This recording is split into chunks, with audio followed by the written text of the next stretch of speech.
แกงเห็ดปวกใส่ผักหมักใส่ลงไป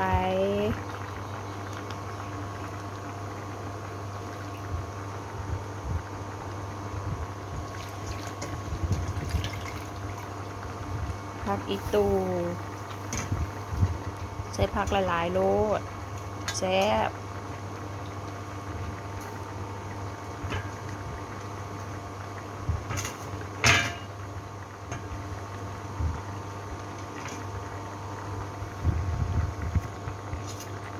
คนบัด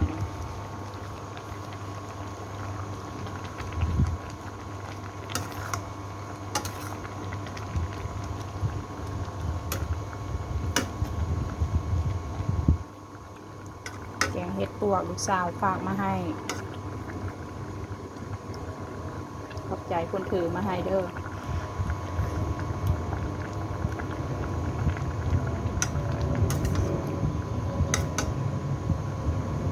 แซ่บแซ่บชิมเบิ่งก่อนบ่พอยังวะพอปลาแดกใส่ปลาแดกจังน้อย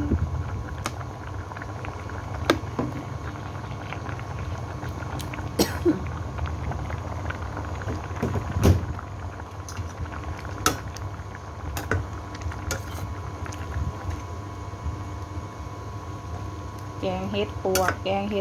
กใส่ผักหลายๆพอแล้ว